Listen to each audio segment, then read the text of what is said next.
Thank you for tuning in to another episode of Coda Conversations. Today we have composer Jon Dare. Welcome to the show. Thank you, Kevin. I appreciate you having me. Thanks, Brian. Thank all of you for bringing me on here. Yeah, thanks for coming So, on today. We really appreciate it. Yep. so to get things started, can you let the audience know a little bit about yourself, what you do, and how you got there? Yeah. So I am a freelance composer working in games and dabbling a little bit in television somewhat recently. Um, and I've been doing this for a couple of years. Um, More or less part-time at the moment. I've had a few, gigs in the past year or so. Um, and how did I get here? I mean, it's been a long journey, I guess, of, Yeah, I'm yeah, sure. I'm sure. yeah, but, One of I've our always previous guests, who was a music composer, he said, in music, it's never a linear thing. It's never a straight line. It's always like, things will fall into your lap when you least expect them. yeah, it was kind of a lot of, you know, meeting people and being in the right place, at the right time, and having some preparation as well. It's important to have Absolutely. that. um, but yeah, I guess my first kind of larger gig happened last year, um, where I worked on an indie title called Flipshot. Are you familiar with like brick breaker type games? Where Oh, there's like yeah, I love Mhm. Brick Breaker. I love those games. Yeah, so imagine like brick breaker, but you also have pinball paddles on the brick breaker that you can use to shoot Okay, the ball up. right. Uh, so that's kind of the gameplay is it's that, but there's that gimmick. You also have a power up that makes you like go above the level and like you can like so you can go up and down instead of just left and right. But anyway, that Oh, was interesting. that was my first like full indie score that I worked on. Um, and that kind of came about through an opportunity I I was presented with at a convention called Too Many Games. Are you familiar? Have either of you heard of that? Haven't heard about it. Can you tell us a little bit about it? Of course, it's an awesome game convention that happens once a year, usually at the end of June in Oaks, Pennsylvania. And it is a bunch of, well, a lot of games, which makes sense. They have like a huge show floor where people are vending their games, their used games, their merch. Um, there's video game tournaments, there's tabletop game tournaments, card game tournaments, like a huge arcade hall. And then there's guests too, like Oh, panelists. wow. Yeah, so Sounds awesome. it is. I've gone the past few years, and one of the things that I like to do is I like to visit the indie game showcase because I like to work in indie games. I like to play indie games. So uh, Sure. yeah, that's kind of what I do every time I go there. Is I try and get to know the developers and see who's I could maybe get along with, and Yeah, and do you go with business cards in hand? Are you handing out business cards, or what's your networking approach? I do have business cards. I do give them out, if things kind of hit it off. I don't go there and like directly usually ask for a composing job. It's kind of just seeing like, if I like the developer, I like what they're doing and I want to get to know them more. And, you know, if Sure. there's a So more need, organic, like organic networking. yeah, yeah. So in the instance of the one game that I worked on, Flipshot, I kind of hit it off with the developer, Qasim, who is a solo developer working on this game, and he was working on another game at the time that he was showcasing at the first one I went to with the Too Many Games, and we just kind of hit it off there, and kind of reached out to me a few months later with like an opportunity, like, "Hey, do you want to do the next game?" And I was like, "Of course." That Oh was wow, huge. that's Yeah, amazing. it was amazing, and I'm forever thankful. That was awesome. So the next year, Flipshot was actually at Too Many Games, and I got to, kind of showcase it as well. So that was really awesome. Shout outs to Flipshot. So this So was that was the your first big project, Flipshot? Yeah. Yep. Uh-huh. nice. How did it feel finally seeing your music in the game? I was crazy. I just something I wanted for a long time growing up, you know.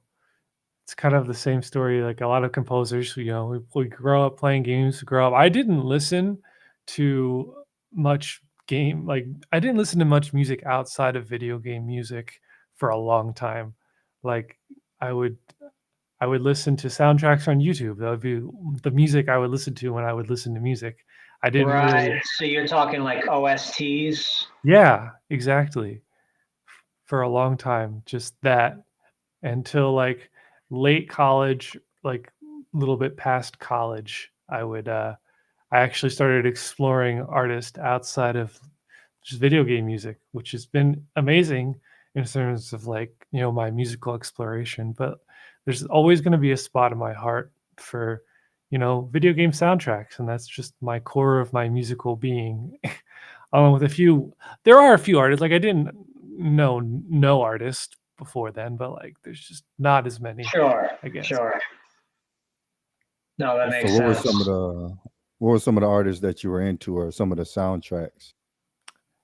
I liked a lot of the Pokemon soundtracks. I mean, a lot of those are formative for me. The Pokemon Gold and Silver. Pokemon Gold was my first Pokemon game. And I don't know if you're aware, but like a lot of those games have faulty batteries. They die rather fast. So like Interesting.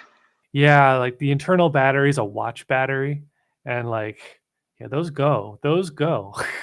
So like, um, unfortunately, little kid me had the bad luck of getting a cartridge that already had a dead battery, and the game was only out for a few years. Like they're supposed to last like at least 7 years or something like that, but this one Yeah, died real early. So like my first that experience sucks. with Pokemon Gold was I had to leave it on my charger if I wanted to save my progress. I had to like leave it on my Game Boy SB charger. And it was wow, Oh that was wow. That's unfortunate. yeah. S- But s- oh, go ahead. So yeah, did some of these soundtracks and like kind of influence how you compose? Like, do you take bits and pieces from it and integrate it into your own music?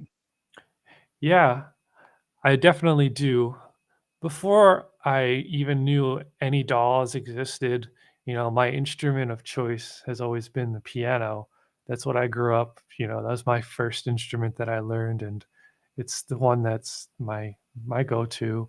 So, what I do is I try and kind of mimic the Pokemon music on the piano, once I kind of get it in my brain, and then that's like the formative for me, like composing, you know, getting all those Pokemon, the bass lines, like the octave jumps they do, like boo doo doo doo doo doo doo doo doo. Right. If you can kind of think of that. Oh, interesting. So is your music primarily like chip tunes or more orchestral based? I would say it's I don't really do so much orchestral music. I'm not trained by a music school. I have Right. had music classes, and through education, through high school, and I took a few in college, but I don't have a degree in music. Um, so I don't feel like I'm as comfortable with that kind of stuff, orchestrate like orchestra stuff. So I lean towards more electronic music. I wouldn't say chiptune is my niche per se.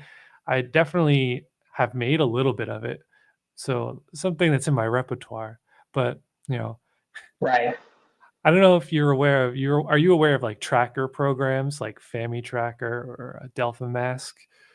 No, what is that? If you could explain for the audience. Yeah, so for the audience, what a tracker is you can essentially like note for note put the inputs in to like a program. So you say like, oh, I want it to play A, C, D, and then you put them like right on top of each other, and they'll play. And if you can give them space, like you can put a space between the A and the C, and then it'll be like the rhythm. That's how you change the rhythm. It's like a very text. It's like a text-based way of composing. It feels like maybe not specifically like that, but it's not for me. I've used it. I don't vibe with it so much. I kind of like the piano roll Right. of like what a DAW is, where you can have, a And so piano. what are you using? Are you using Logic or Pro Tools as a DAW? I use FL Studio. That's the one I started with, and that's the one I've kept Fruity using. Loops. Yeah. Fruity Loops, yeah. Have you used it? Yeah, I used to make hip hop beats in Oh yeah. Fruity Loops. I think Oh yeah. FL Studio 8 I was using. Oh yeah. FL Studio's renowned for that as well. But I mainly compose on something called the Korg EMX1, the Electribe. Have you ever heard of that? No, I have a Korg micro Korg, but I have not. That's the only Korg thing that I've got. But tell me more, please. Oh, so it's basic. The Electribe, they call it a groove box. And just for our listeners, a groove box is a drum machine mixed with a synthesizer mixed with a sequencer. So you can basically, create your own loops and then sequence them in song mode, and you can put all types of synths over it and modulate that, and it's really its own world. It's very immersive. Wow. So that's your primary way of doing things, or just one of the ways you do things? No, it's yeah, my project's called Blue God, and it's all chip tune, and I Right. make all of it on the Electribe. Yeah. I think I did listen to your project a little while ago. I enjoyed it. You had a few releases on YouTube, I believe. Yeah, on YouTube and Bandcamp, I have 4 albums released. They're all EPs. Great. Yeah. They're like concept albums. So like one album's called Water Levels. So it's like more jives with stuff like Echo the Dolphin. And then I have another one called Fighter Jet. And that's more like that arcade game Raiden, if you ever played that. I have not, but that's cool. It's like it's like a fighter jet game where it's vertical scrolling. Okay. I haven't done as many like I don't know, but is that like a shoot 'em up type game or is that like something else? It's kind of like Gradius. Yeah, like Gradius. I think they call them shmups. Shmups, yes. Yeah, yeah. So it's that type of a game, but like Gradius is I think horizontal, but Raiden is vertical. Oh, I see. So that was your inspiration for that particular project. Yeah, so that album's called Fighter Jet OST, and it's basically a soundtrack for a game that doesn't exist. But if it did exist, it would be in a game like Raiden. So like on YouTube, I synced up footage of Raiden with the album to give the listener more of like an immersive feel of where the music's trying to take you. Nice. Yeah, that's good. Give some people something to connect to, they already know it and, it could be enhanced by what you did on top of it. Oh, absolutely. And I'm just at the point where I need to start going to some of these game conferences, Oh, please. like Yes. PAX East, stuff like that, Game Developer Conference. I need to start. You're based off in the East Coast, right? Yeah, I'm in New York. Right. Yeah. So I'm in New Jersey, so not super far. But Oh, you're close. Yeah, you're close. yeah. So yeah, I agree. I think I've done, let's see, I've been to GDC in person now 3 times the last 3 years consecutively, and it's been That's awesome. awesome. It's been awesome every Nice. time. I recommend you like definitely if you can swing the it is pricey. Like staying in San Francisco for an amount of time is expensive, you know. For sure. I guess you could do like Airbnbs.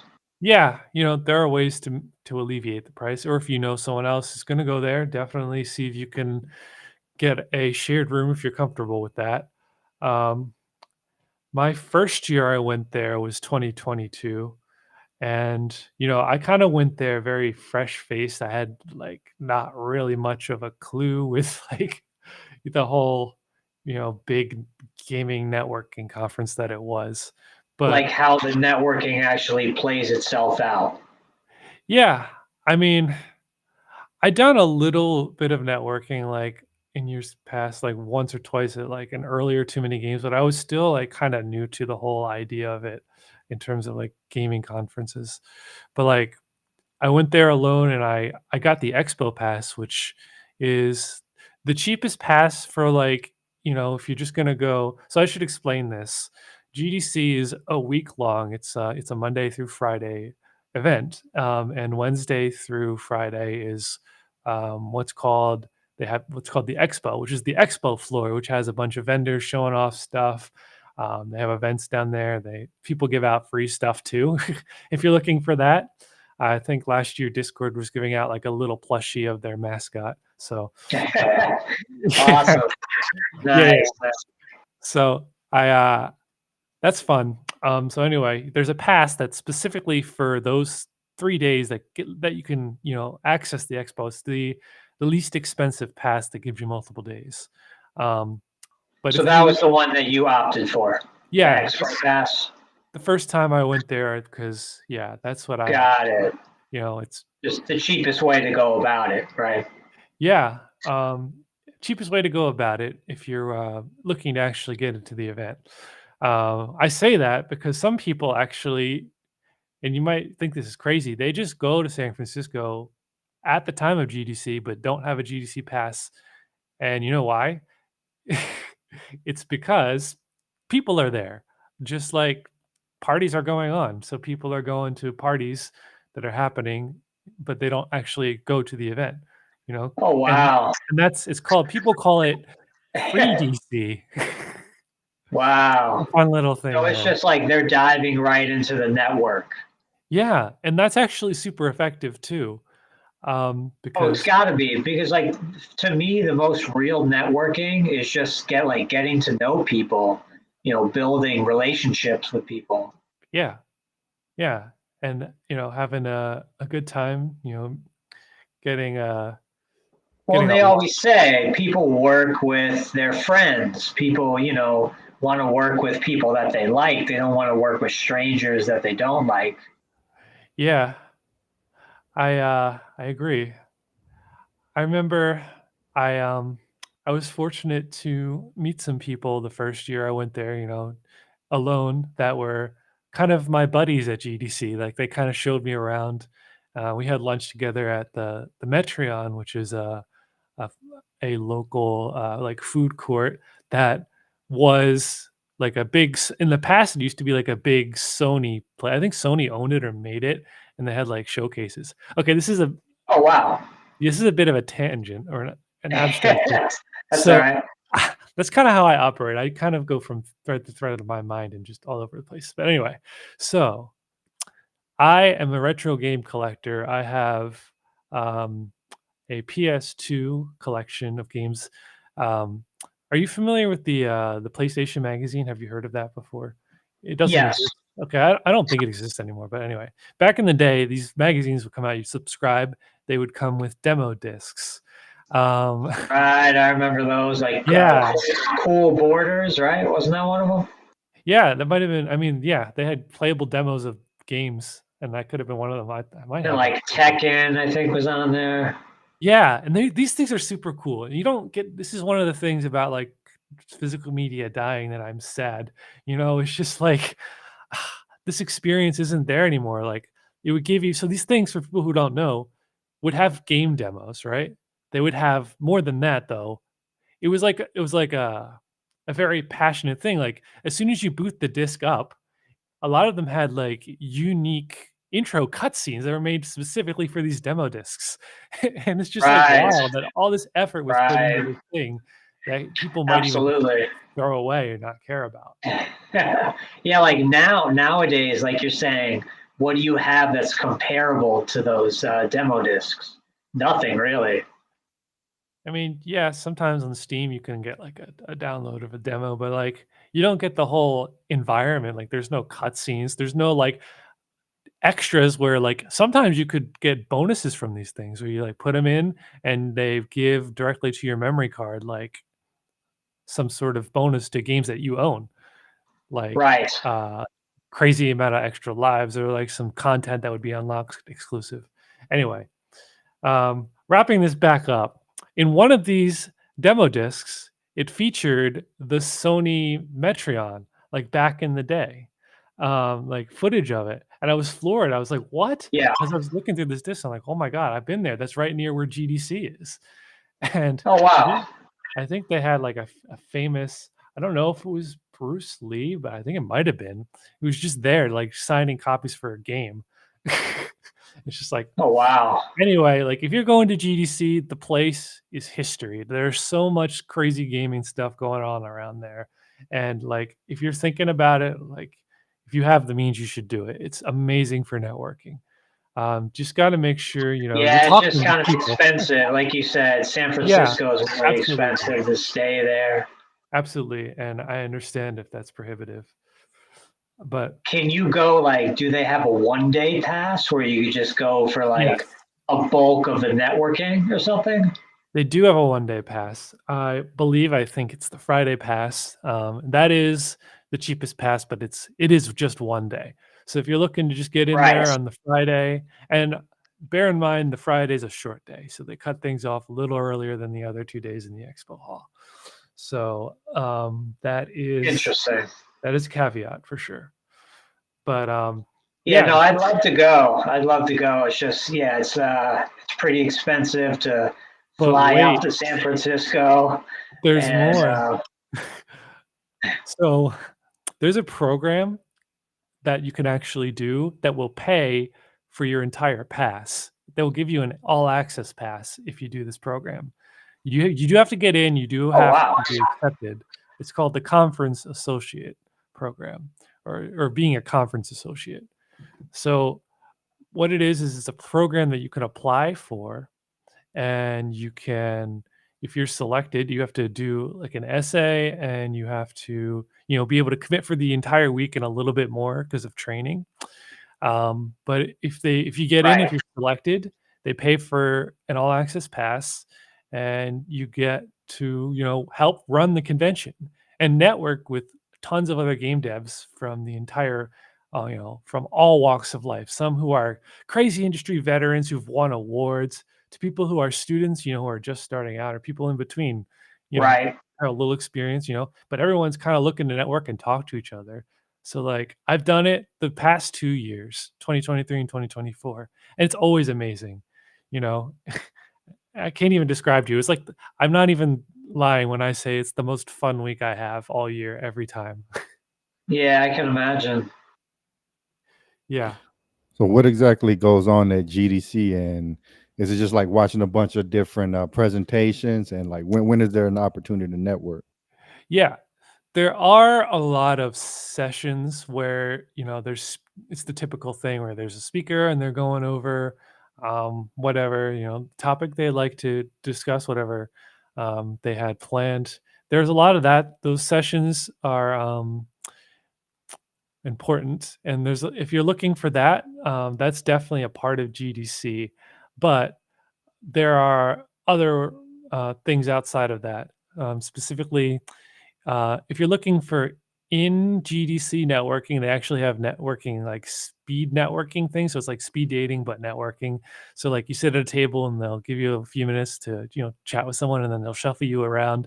They do a Oh, few of wow. the, yeah. That sounds I, really helpful. it is. I met some people there that, you know, got me into one of the Discord servers that I'm a mod on, and that's how I met a lot of my friends. They're my friends now, which is crazy. Oh, um, wow. yeah. So like, do that. If you're there, do that. I recommend it. At least for the first time you're there. If you're looking to like quickly kind of meet people that are also looking to meet people, that's great. Yeah. Um, Absolutely. Yeah, that sounds like a great idea. Yeah, I mean, GDC is not a time to be shy, you know? Definitely, if you feel like you have the opportunity to talk to someone, you should do it. It's everyone's kind of you've got, games in common most likely, right? Or Right. an interest in getting into games.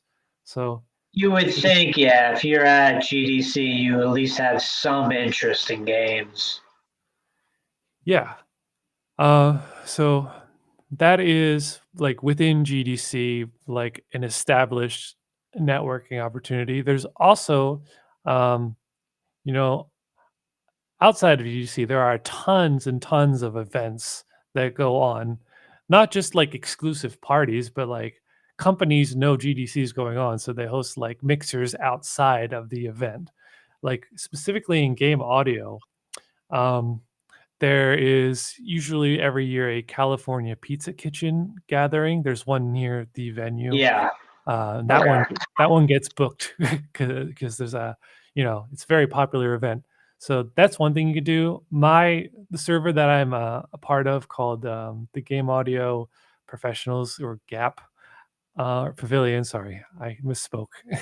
um, we are uh, associated with an overflow event that happens there. So, like, if there's too many things going on at one event at this California Pizza Kitchen, we would host another one. So, those are things you could look out for if we end up doing those next year. Um, yeah, so those are a few opportunities for networking, but that's just more even beyond that. I can't even like it's amazing for networking. Yeah. Yeah, sounds great. Sounds like it's definitely worth the time, spent investing in it. hmm Yeah. So if you were going, either of you or Kevin or Brian, what would you want out of it? Like, what are some things you would want to learn or do? I guess for me, I would want to network with indie game developers mainly to try to get, tracks on my albums into actual video games or just generate interest in my whole aesthetic and style and then, compose a game from scratch for someone. That's good. Kevin, what about you? Oh, I'm not a composer. I'm just a web programmer. Yeah.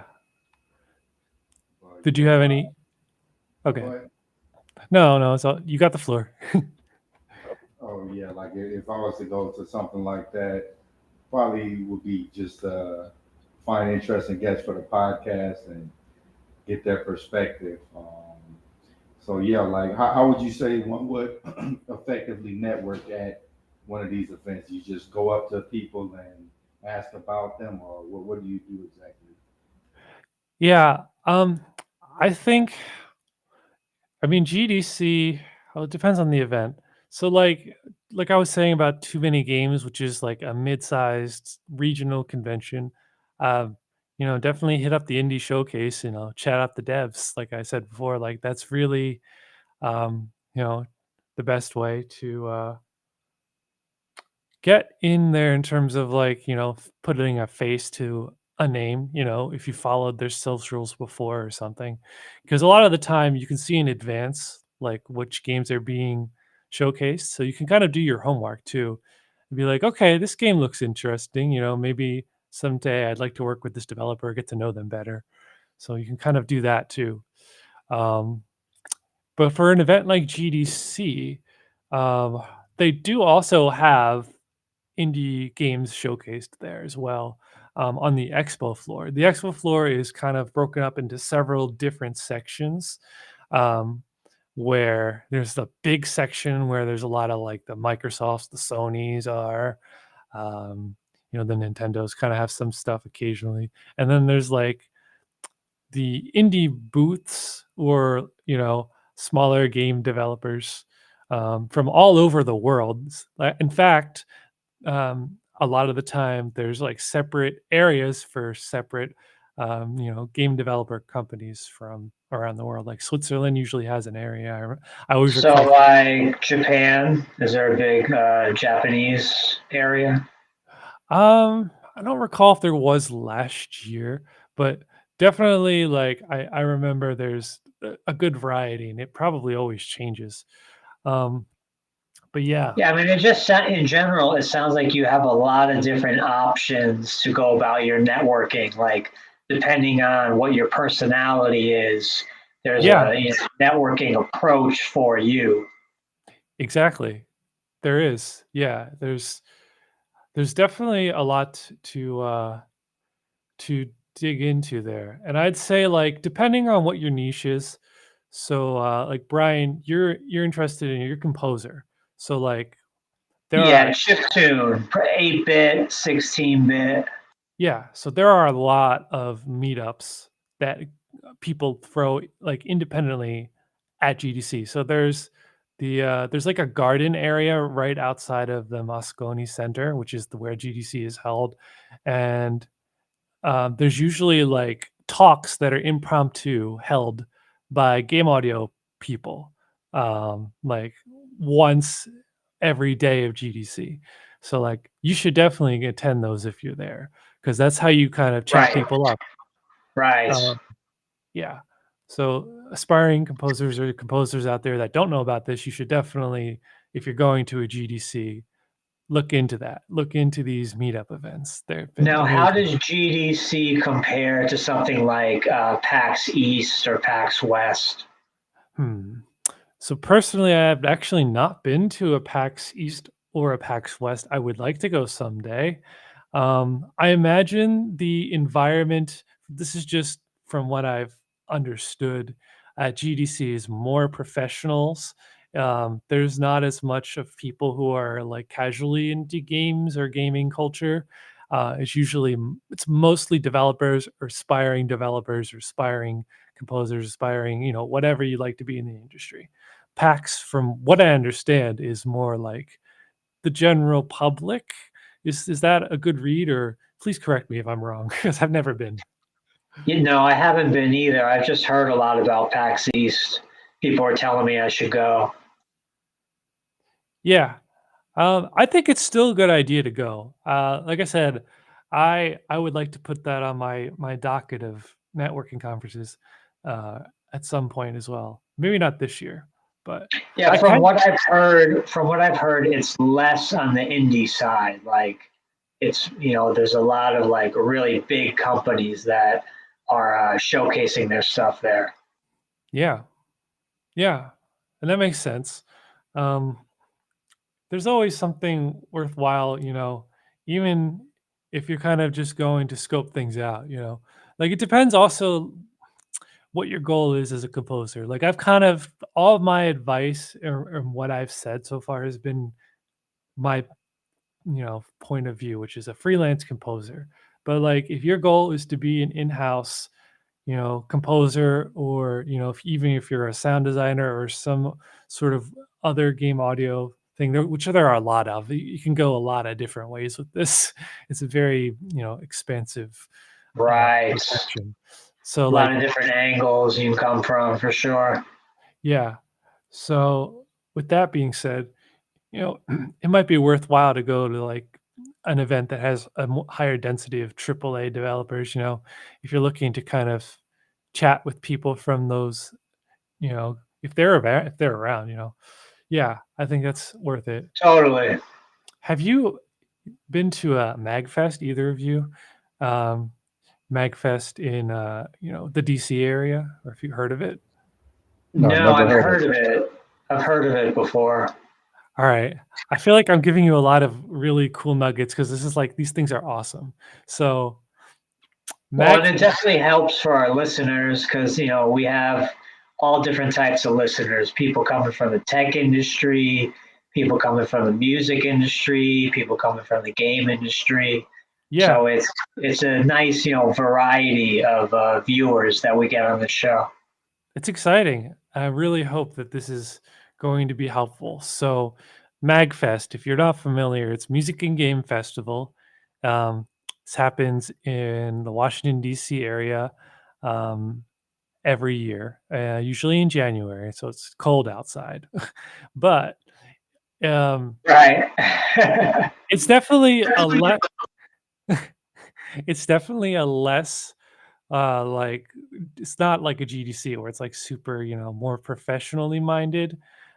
This is more like anyone who's interested in these things can go, but there's definitely value in that as a freelance composer going because there's an indie showcase there. If again, like too many games, if you're looking to kind of talk to indie devs and get your head in that space, uh, Yeah, right. it's good for that, and it's also just a great time. I missed out on it last year or this past year, 2024, but 2023 I went for the first time. It was amazing. Like No, they have, sounds like a lot of fun. yeah, like there are people just jamming in the hallways. Like there are designated spaces. I'm not even kidding, where you can just bring your instrument and just set up and jam with people who are walking around. And they have their instrument. Oh, It's that's awesome. Kind of like busking. yeah, yeah, yeah. It is. It is. Yeah, I used to do that in downtown LA. I used to Oh play outside drums. wow, how was that? That was really cool. I was playing like a double bongo setup with a shaker, and then I had a portable battery powered amp that I'd play stuff over. Probably mostly jazz, but I did a lot of different stuff: jazz, hip hop, psychedelic rock, reggae. Different categories. But yeah, busking. Just posting up somewhere outside and just putting a tip jar out and seeing how you do. Yeah, that's crazy. That's cool. I've done a little bit. I haven't done any like extensive busking. I remember when I was younger, my dad brought me out. The only problem with doing it in LA is like the homeless population. Like you're Yeah. gonna get hassled and haggled a lot by homeless people. That's the only like main drawback, I would say. Mhm. Did you do it for a while? Did you say? I did it for a couple of months, and then I started getting competition like right down the street from me, and that was Oh, cutting into my profits. So I remember wow. I even went over to them one day. I'm like, hey, like, I've been posted up here for a while. Like, you guys are taking, you're taking money from me basically. And they just like looked at me and didn't even say anything. And I was just like, all right, well, I don't want to be confrontational, but this is like an issue for me. So I ended up stopping doing it because I just wasn't making enough money. Like when I first started, I'd make like anywhere from 60 to 80 bucks if I was out there for like 3 or 4 hours. But Mm, then it turned into like, 15 bucks for like 3 hours, and it became, not worth it anymore. wow. That's cool. Yeah, I mean, But it was a really cool experience, just like you get to meet a lot of random people. You just chilling out there on the street playing music. Some usually really cool people will come up to you and engage you in conversation and just kind of like see where your head's at. So that's another way of, kind of marketing or networking yourself as being a street performer, because you will meet all different types of people that you would never yeah. normally meet. I have done a little bit when I was younger. My dad brought me into Philadelphia into one of the places called Rittenhouse Square. Um, and the keyboard I was using when I was younger was like crazy, not weird, but I got it for free from my cousin, and her and her friends had painted nail Yeah. polish, rainbow colors all over it. Oh no. And I was just like, well, I guess this is my Oh, keyboard, no. so that's fine. It doesn't bother. I guess I'm It going doesn't with bother this. me. Yeah. It just makes it stand out a lot. So I was out there in the middle of this like pretty nice area of Philadelphia, like just playing this piano. And a couple came around with like they were just newlyweds, and they're just like I was playing music for them, and they gave me some money. It was like, wow, look at this. That's probably some of like the earliest money Oh, I ever wow. made from music was probably that. Thinking about it. From From busking, yeah, busking. in Rittenhouse Square with a rainbow It's it's piano. it's a badass thing to do because like you're just going out there and you're doing your own thing and you're trying to engage people in what you're doing and it's just like you're really out there with the people. Yeah, I would do it again someday. The timing's right enough. I'm in a band now, um, as of like a year ago, and that's also had like a huge influence on my artistry as well. Like I feel like since In joining, what way?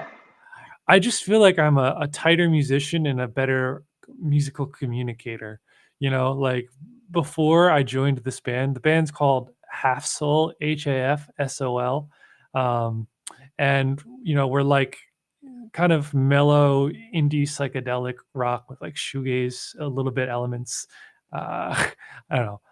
I don't know how to So describe is this. it like Radiohead or like what is it like? Gosh, I'm kind of hard to like exactly define it. I mean, I'm incredibly influenced by Radiohead. So like in a way, Yeah, yeah, but like like Kid A, you know that album? yeah, yeah, I do. We're not so much more of Kid A, um, but we definitely take some influence from like the more maximalist approaches that Radiohead has. But yeah, um, I'm not That's like cool. I'm not like the band leader, but I play the keys and I do some compositions and I sing in the band as well.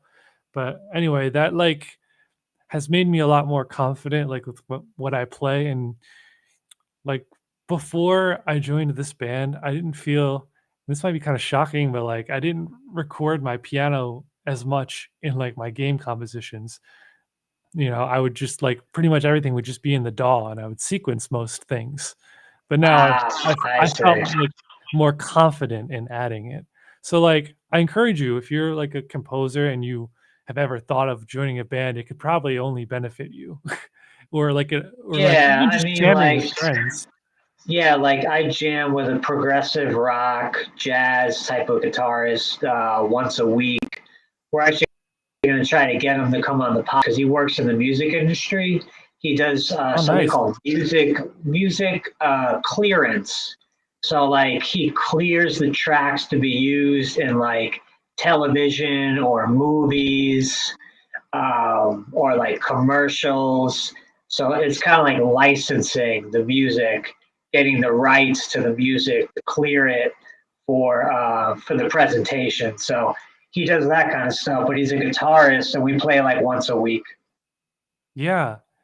And have you been doing that for a while? And do you feel like that made you better as an artist? Oh, absolutely, because it's very coming from the jazz mindset where we're getting together and we're just improvising.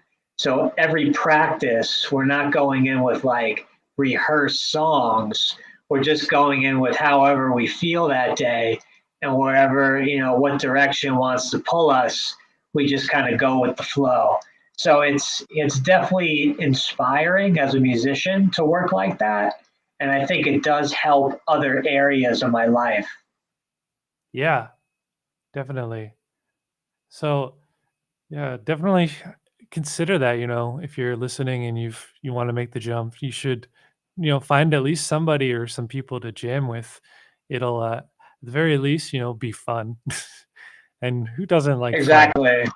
Yeah, exactly. Like jamming, it's just good to get your ideas out of your head and not onto the paper. I mean, you don't have to record this stuff, but just getting some of your ideas out there, I think, is very refreshing as a musician. Yeah. I mean, it's a good thing, I feel like I like having the dichotomy of like I'm in my doll using MIDI to create things, but I also have this other outlet where I can just sit at my keyboard and just do something. And, it's like sometimes unexpected, with what my hands do. It's like my brain didn't want, necessarily mean to do that, but it sounds cool. That's always Right. fun. And like, are you into any jazz, like Bill Evans Trio or Oh, John Coltrane? I love Bill Evans. Bill Evans Bill music. Evans, yeah, to me, he's like the Mercedes Benz of like jazz piano players. Yeah.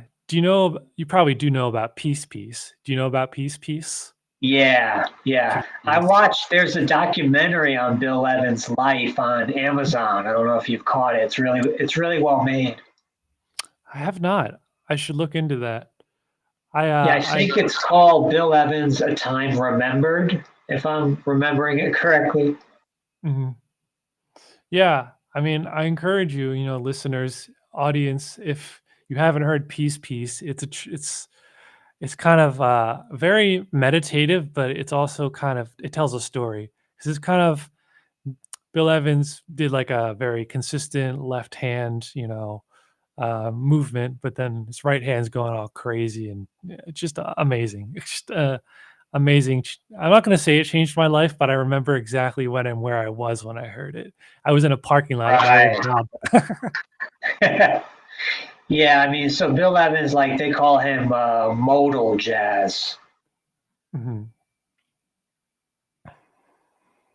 Yeah, just beautiful music. Just I Like don't. he's like the Chopin of jazz, Bill Evans. Yeah, uses a lot of like classical inspired stuff. But yeah, definitely check out on Amazon Prime the Bill Evans documentary. And to our listeners, if you're not familiar with Bill Evans, he was a jazz piano player who played with Miles Davis on the album Kind of Blue, which is considered the biggest jazz album of all time. So he's worked with some heavy hitters, but his solo material is really quality. Yeah, I'm also a big fan of Take Five and all that stuff. Brubeck, yeah, Brubeck. That's yeah. Take Five. I've worked. I have a cover of that on my session drummer YouTube. Take Five, Dave Brubeck. Yeah, that song's fun. I just 5/4. Yeah, maybe Yeah, y'all just should. like Oh, so maybe y'all should collaborate sometime. It seems like y'all are kind of on the same wavelength. I think we might.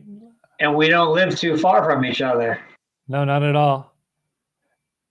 Yeah, Yeah, I'm out in Long Island, yeah. I'm Suffolk in County. Yeah, I'm in New Jersey. I'm more south, but nothing super far around this area of the East Coast. right. Mhm. Oh, what were you going to say, Kevin? Sorry, I think I cut you off. Oh no, I was just saying, yeah, that would be nice if y'all collaborated together, whether orchestrating music or even just a jam session, since y'all really have like similar music tastes and ideas about music. Yeah, Definitely, yeah. I'm open to it. Definitely same. open to it, man. Yeah. Well, definitely, that's definitely something we should consider. What was I gonna say? Yeah, I just feel like it's been a crazy ride in the past few years for me. Like as as an artist and a composer, I feel like a lot has happened. Like if you asked me a few years ago, would somebody invite me to be on a podcast to talk about my music? I'd be like, what are you talking about? So thank you all. Thank you both. Yeah.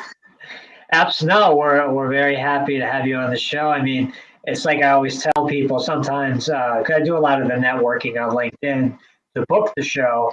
And some people will be like, oh, I'm not very techy or I'm not an expert in my field. And it's like, look, we've got small fish, medium sized fish, big fish. We had a guy from Def Jam Records on in the Great. past week or two.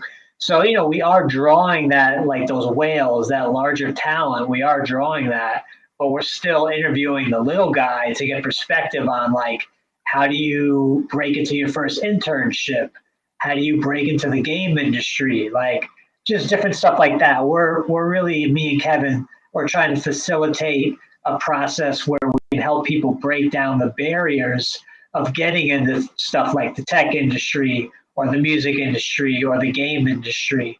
We're just kind of like facilitating that whole process. Yeah. I should probably mention, so I have a few projects. I haven't been super plugging this, but I also go under the name Uncan. That's like my electronic music project.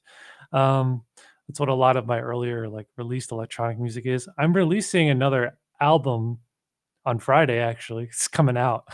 Oh, wow. Awesome, man. Yeah, called Collected Works 2020 through 2024. So that's kind of what it is. Just a few works that I made in the last 4 years that I kind of wanted to throw together. Yeah. Where can people get that at? You can find that starting on Friday on Spotify, Apple Music, Amazon, I think everything. I'm also actually going to be releasing this one on a website called Free Music Archive.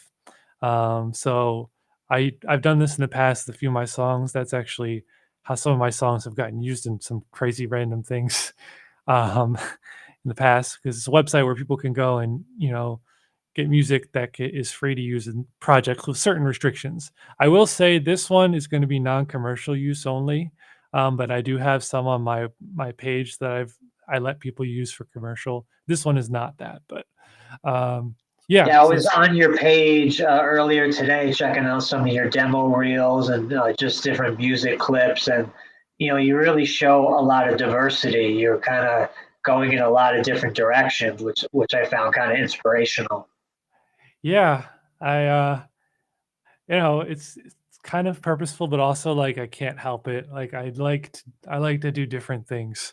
So I got some other projects on the horizon that are wildly different, I'll say. I'm not going to make any announcements yet, but it's kind of like I'll just say I'm interested in the guitar. I'll just say that. There's going to be a guitar thing Right. for that. Right. Now, are you familiar with this guy, Ben Sharp? He has a project called Cloud Kicker. No, I'm not. There's this one album, I think it's called Make Yourself Huge. And it's just like very like ambient, but he also does like prog metal. So he gets really heavy, but on this Make Yourself Huge album, if that's the name of it, it's more ambient, spacey, more like explosions in the sky. I think you'd really like it. Okay. Yeah, I'll have to check it out. It's called Cloud Kicker, all one word. Okay. Yeah. And the guy flies commercial, like as his day job, he flies commercial jets. Oh, that's a perfect segue for me, because I was just going to mention my own day job. So yeah, I am not currently a full-time composer. I am a professional. I do work as a professional, but I am part-time, because it's an industry that's kind of difficult, not there's tough industry to like totally crack into. Yeah, so I have a job with my family that's, very supportive and helps me out a lot, that I do most of the time, which is completely different than composing. It's a lot of driving around, going to like commercial sites to, like shopping centers. So What is your actual title there? I'm like a site inspector. So we do like essentially it's like a home inspector, but for like commercial sites. So if there's like a problem with it, like I note down the problem and send it to the owners of the I see. Yeah. And what do you work with, like property management companies, stuff like that?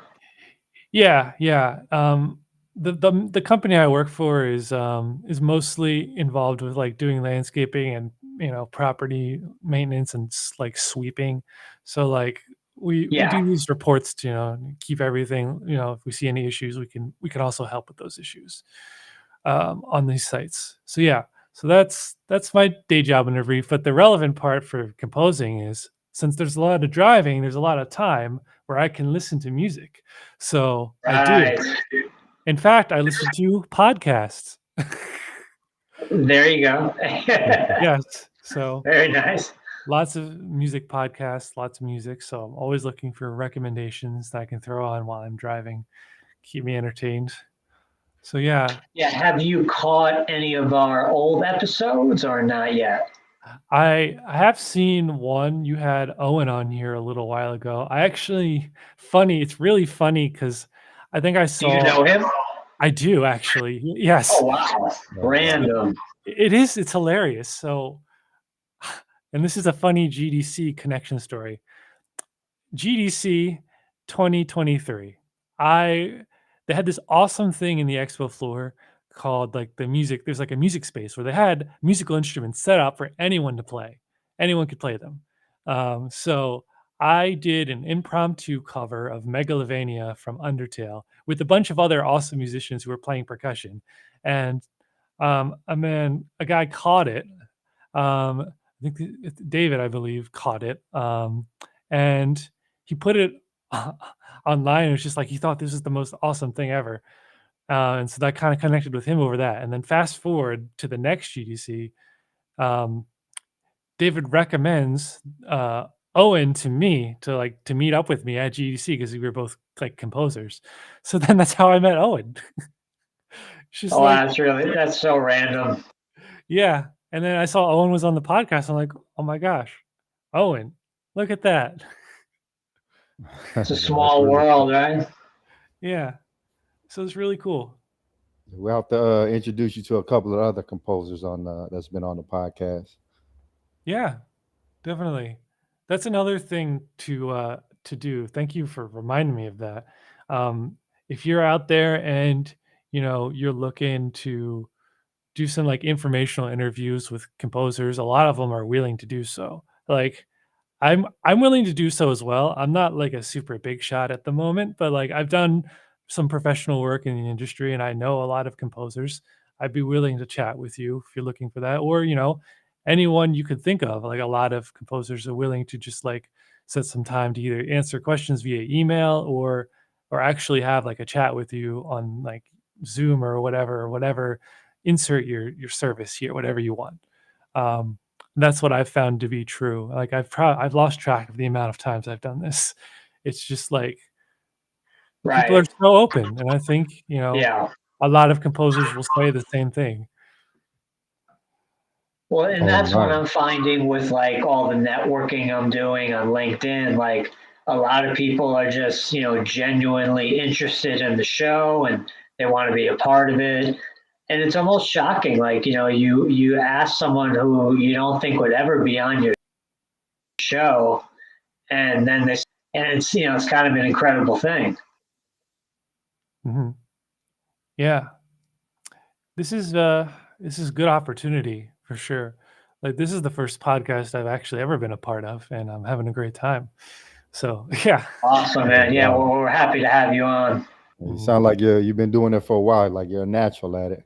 I'm a listener. I listen, like I said, I'm in the driver's seat of my car for work, and I'm just listening to various podcasts, specifically game audio. Actually, there's a few that I like to listen to. Um, Sure. What are some of your favorite podcasts? I like to listen to Sound Business with Akash, which is probably, I don't know if it's the most well-known one at this point, but it's pretty big in terms of like Akash brings a lot of people on from all walks of audio. Sometimes it is, game audio composers. There's just people who've worked, in the music industry or sound designers as well as composers. Um, and it's a very good, and, uh, Akash is a good interviewer or podcaster. So And if yeah, you could describe for our audience, what is a sound designer? a sound designer is a game audio job. Well, it's a game audio job where you're essentially putting sounds to like actions. So, basic example, a video game character, let's just say like Mario. Mario jumps. What noise does Mario make when Mario jumps? You can probably envision it in your head. It's like, "Doo," right? Somebody had to come up Yeah. with Yeah. Yeah. I think it might have been Koji Kondo. I'm not sure. I'm not sure if Koji Kondo did the sound design for Mario as well as the music, but somebody knows that better than I do. But yeah, Right. that's like at its essence. And of course, since So like 19 sound effects in a game. yeah, at its core, it's sound effects, but these days things have gone through the roof in terms of complexity. Like, I don't know exactly what game it was. It might have been like one of the Insomniac Spider-Man games. Like the system they use for footsteps is now like depending on what the surface is, the footstep sounds different. Like, how hard the character's walking or something. It's like that granular of detail. Oh wow. It's just Yeah. mind I see blown. what you mean. Yeah. So it could be as simple as just coming up with a chip tune like, "Ooh," or it's just like, yeah, depending on what blade of grass you're stepping on, you get a slightly different sound. Yeah, that's awesome. Kevin, did you have any last questions you wanted to ask? Sure. So yeah, like something as abstract as Mario jumping, like what did they use to come up with it? Just like editing some electronic wave or Yeah. I mean, probably some crazy thing like back in the NES days, the Famicom as well. The Famicom's the Japanese version of the NES.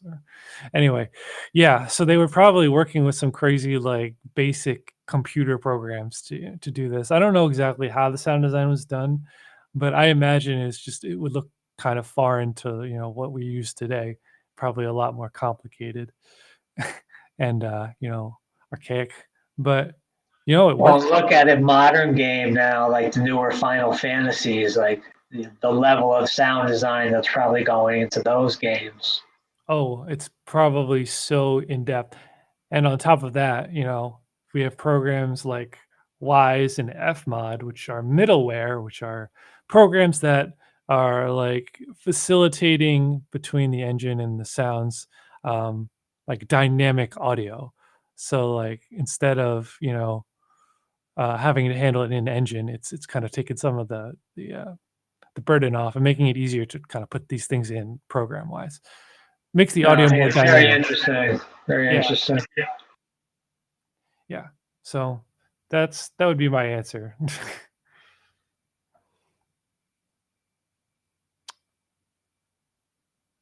oh nice. Brian, did you have any final questions? I guess I always like to ask our guests, what would you recommend for the entry level, the person who's really green to the industry, wants to break into the industry? What's like an actionable step they could take to move themselves closer to that goal? I would say there's a few things you can do. First, foremost, network in person if you can. And of course, that's not always possible because depending on where you live, where you're located, it's not always going to be the case that there is like a game conference near you or a local game developer group. I'm fortunate. I'm adjacent enough to Philadelphia where I can go in once a month. The Philadelphia game dev community has a meetup where they do playtests. That's great for meeting developers. If you have something like that in your region, do it. That's going to be the best way. Anything you can prioritize in person. If you can't be in person, Nice. you can find groups online as well where like Discord servers are a big thing now, so you can go and find one of those with other game audio people or with developers. And there's probably one for your region, if you can find one. So Right. those are the two things I would start with is you know meeting people. So And getting out there, shaking some hands at the end of the day is really going to propel you. yeah, I mean, having a business card is nice, but it's more important to have the impact of like you as a person, like being a good And to person to have be like around. have a strong portfolio as well, I'm sure. Yeah, that is good too. I mean, being able to do your craft, if you're going into this and you just don't know how to make music, it might be kind of hard to be a composer, but I assume most of you listening Yeah. are at least, Yeah. you know how to make music. or you're going to learn, or you're learning, or you have the desire and drive to learn, which is important. Yeah, if you're trying to break into the industry, let's just assume that that person's a musician of some sort. Yeah. So that's what I would say. And that's advice that's kind of been passed down to me, but the more ears that hear it, the better. Yeah, no, Absolutely. definitely in-person networking is key. And that's definitely high up on the list of things I want to start doing because I've mainly been networking on LinkedIn, so all online networking, but I would love to do more in person and, shake some hands. Yeah, I'm pretty sure. I mean, I have to imagine that, in that the area you're in, they've got to have something. I would be shocked if there wasn't. Yeah, there's got to be meetups, way out here. Yeah. So, yeah, that would be my advice. And awesome advice, man. In closing, what's the best place for people to reach out to you at? And did you have any closing thoughts for the audience? In terms of best place to reach me, my website is just my name, jondare.com, jondare.com. And I'm also at Jon Dare Music on pretty much everything. Most active on Instagram, but you can probably reach me anywhere, and LinkedIn as well. If you just search my name, you can find me. Um, yeah, and closing thoughts for the audience. Just, you know, you just got to keep doing it. It's just one of those things where you got to keep plugging away, got to keep meeting people if you're looking to do it. I'm still on my journey. We're all still on our journeys. And you just Yeah. got to keep going. I hear you, man. Well, it was really great having you on the show, and I hope you have a good rest of your night. You too. Thank you both for having me. Oh, glad to have you on, and thank you, everybody.